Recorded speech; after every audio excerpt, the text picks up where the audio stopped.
গিল্ডান শাহরিয়ার নামে পোশাক কারখানায়।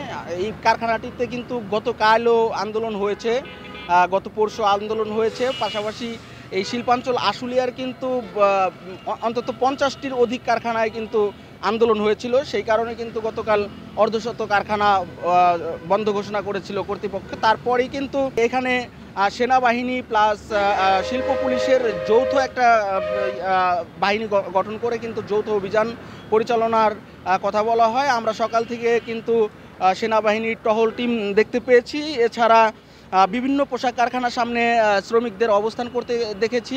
কিছু কিছু পোশাক কারখানা চলছে এবং কিছু কিছু পোশাক কারখানা বন্ধ হয়েছে। আবার কিছু কিছু পোশাক কারখানা বেলা 12টা পর্যন্ত চলে কিন্তু বন্ধ ঘোষণা করা হয়েছে। এই মুহূর্তে কিন্তু গতকালের চেয়ে কিন্তু আজকের পরিস্থিতি যদি বলি, আপনার আজকের পরিস্থিতি অনেক ভালো। আমি যদি একটু দেখাই, এখানে কিন্তু অন্তত 10টি পোশাক কারখানা রয়েছে। এই 10টি পোশাক কারখানায় কিন্তু মোটামুটি এই অঞ্চলের আমি যেই স্থানটিতে রয়েছি এই স্থানে বন্ধ রয়েছে। আমরা কারখানার সিকিউরিটি গার্ডদের সাথে কথা বলেছি, তারা আমাদেরকে যেটি জানিয়েছেন কারখানাগুলো আগামীকাল খুলে দেওয়া হবে।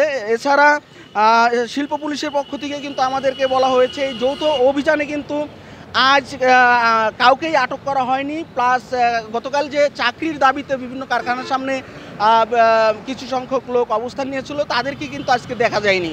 তো সাভারের এই শিল্প অঞ্চলের পরিস্থিতি যদি বলি আজকে অনেকটাই স্বাভাবিক রয়েছে। এবং লোকেশন ফিক্স হওয়ার পরে এই ভিতরে যে একজন পিক আপ নিয়ে আছে ড্রাইভার, ওনার সাথে যে লোকগুলো আছে ওনারা বের হয়ে যাবে এবং আজকে বিকেলে আপনারা বলবেন সবার সাথে সব নিয়ে গেছে, মাল সব নিয়ে গেছে।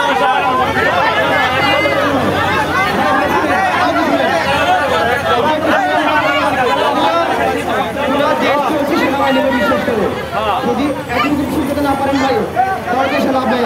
স্যার হেরা সব নিয়ে গেছে মালটাল। তাহলে আমার এখানে সব ভিতরে এনো লোক আছে, ভিতরে এনো লোক আছে, ওই তুরাক থেকে লোক নিয়ে আসে। আমি তো আছি এবং